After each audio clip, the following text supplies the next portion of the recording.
الحمدللہ رب العالمین والصلاة والسلام علی سید الانبیاء والمرسلین اللہم صلی علی سیدنا و مولانا محمد وعلی آلہ واصحابہ وبارک وسلم وصلی علیہ۔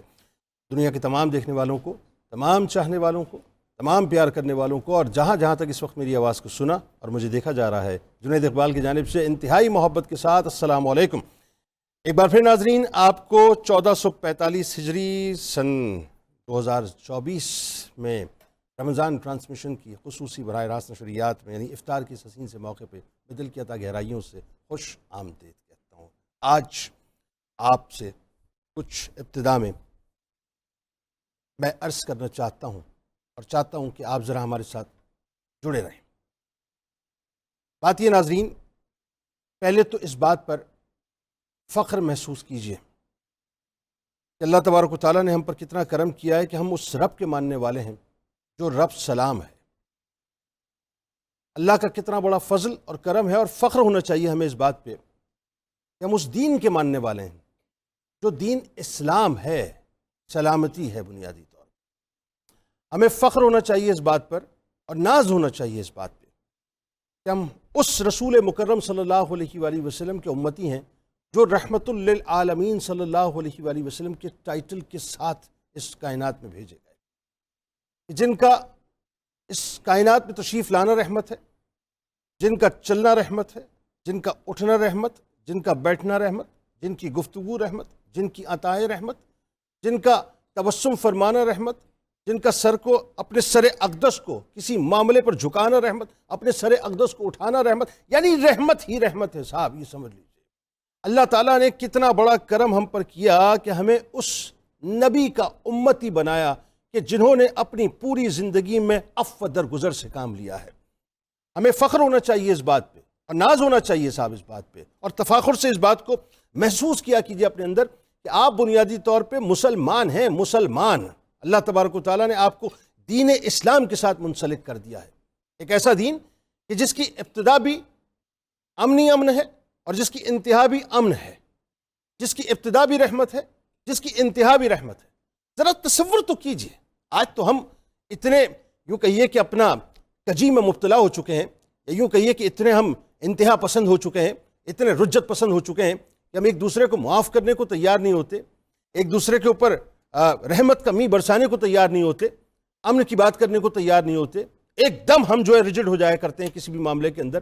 ذرا آئیے چلیں تو صحیح سرکار مدینہ صلی اللہ علیہ وآلہ وسلم کی بارگاہ میں، آئیے ذرا اپنے آپ کو لے کر چلیں مکے کی گلیوں کے اندر، اور آئیے ذرا اس تصور کو اپنے ذہن میں قائم تو کیجئے کہ سرکار مدینہ صلی اللہ علیہ وآلہ وسلم ظاہری 40 برس کی عمر میں ظاہری طور پر اعلان نبوت فرما رہے ہیں، اور اعلان نبوت کے فوراً بعد جو آپ کو ریٹیلیشن ملتی ہے، جو آپ کو مخالفت ملتی ہے اہل قریش کی جانب سے، اہل کفار کی جانب سے، ذرا سوچیے، اہل مکہ کی جانب سے، کفار کی جانب سے، ذرا سوچیے کہ کس انداز سے، کس شدت سے آپ کے اوپر تشدد کیا گیا۔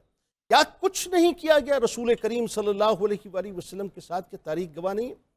کیا میرے آپ کے آقا و مولا صلی اللہ علیہ وآلہ وسلم کو معاذ اللہ ثم معاذ اللہ کاہن نہیں کہا گیا، شاعر نہیں کہا گیا، جادوگر نہیں کہا گیا معاذ اللہ؟ کیا ان پر پتھر نہیں برسائے گئے؟ کیا ان کے راستے کے اندر کانٹے نہیں بچھائے گئے؟ کیا رسول کریم صلی اللہ علیہ وآلہ وسلم کو زد و کوپ نہیں کیا گیا؟ کیا رسول کریم صلی اللہ علیہ وآلہ وسلم کے مبارک لہو کو، جنہیں ہم نورانی لہو کہتے ہیں، کیا اس لہو کو نہیں بہایا گیا؟ کیا نبی کریم صلی اللہ علیہ وآلہ وسلم کے مبارک پشت کے اوپر اوجڑی نہیں رکھی گئی؟ کیا سیدہ کائنات بی بی فاطمہ الزہرا سلام اللہ علیہا نبی کریم صلی اللہ علیہ وآلہ وسلم کے جسم اطہر سے اس اوجڑی کو اٹھانے کے لیے تشریف نہیں لائی تھی؟ یہ مکے کی وادیوں کے بارے میں بھی آپ کو بتلا رہا ہوں کہ آپ کے ذہن میں وہ بات نہیں ہے کہ شیبی ابی طالب کے 3 برس مکمل طور پہ سوشل بائیکاٹ، کس لیول کا سوشل بائیکاٹ، کس لیول کا، جس کے بارے یعنی بیونڈ دی امیجنیشن، جس بارے میں آپ تصور نہیں کر سکیں، وہ بائیکاٹ میرے آپ کے آقا و مولا ان کا ہوا جو وجہ وجود کائنات ہیں، وجہ وجود کائنات، جو نہ ہوتے تو کچھ نہ ہوتا۔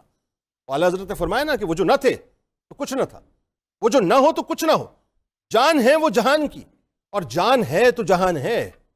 جن کے لیے اللہ نے کائنات کو خلق کیا، 3 سال تک صاحب ایسا سوشل بائیکاٹ کے پتے ابال کر پینے پر مجبور کیا گیا۔ بہت تیزی کے ساتھ میں آپ کو لیے چلتا ہوں ذرا مکے کی گلیوں سے مدینہ پاک کی جانب۔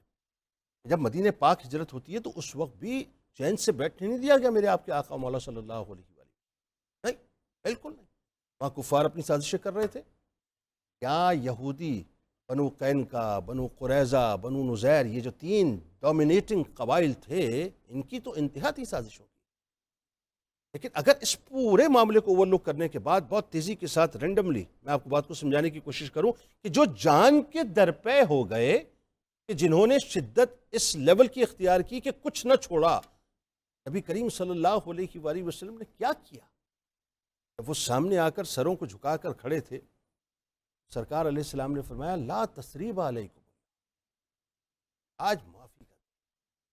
یہ ہے نبی رحمت صلی اللہ علیہ وسلم کہ اسلام یہی بتلاتا ہے کہ بڑے سے بڑا دشمن آ جائے معاف کر دینا.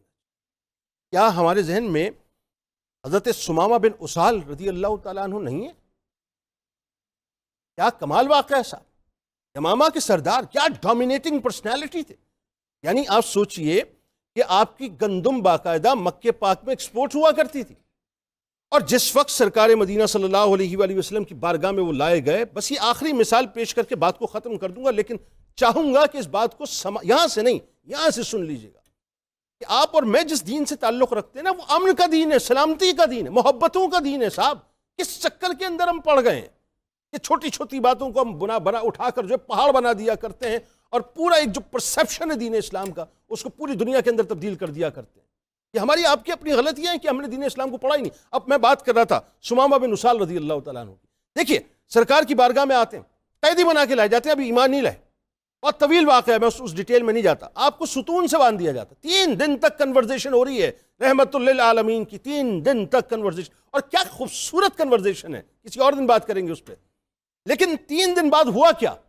جب آپ کی رسیاں کھولی گئیں، جب آپ کو ستون سے آزاد کیا گیا، اور کوئی پریشر نہیں. یہ جو ایک جملہ آیا تھا نا کسی بڑے کی طرف سے کہ ہمیں بتایا جا رہا ہے لا اکراہ فی الدین، بابا ہمیں معلوم ہے کہ دین میں جبر نہیں ہے. یہ دیکھیں مثال کیا ہے. وہاں سرکار نے نہیں فرمایا باندھ کے کہ دین اسلام قبول کرو، نہ بالکل نہیں. میرے سرکار نے پریشر نہیں دیا تھا، چھوڑ دیا، آزاد کر دیا، ریلیز کر دیا، ان کی ول کے اوپر چھوڑ دیا. حضرت ثمامہ بن اسال رضی اللہ تعالیٰ عنہ خود چل کر گئے، غسل کیا، اس کے بعد تشریف لائے، اور آ کر میرے آقا مولا صلی اللہ علیہ وآلہ وسلم کے قدمین شریفین میں کھڑے ہو گئے.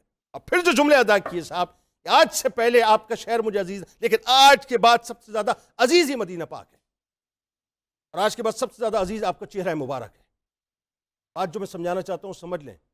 ایکسپورٹ کرتے تھے گندم، اب عمرے پہ چونکہ جا رہے تھے تو عمرے پہ گئے، لیکن کیا آرڈرز کہ تم نبی کریم صلی اللہ علیہ وآلہ وسلم کی توہین کرتے تھے؟ نہیں، آج کے بعد ختم، کوئی ایکسپورٹ نہیں ہوگی، کوئی گندم کا ایک دانہ تمہیں نہیں ملے گا.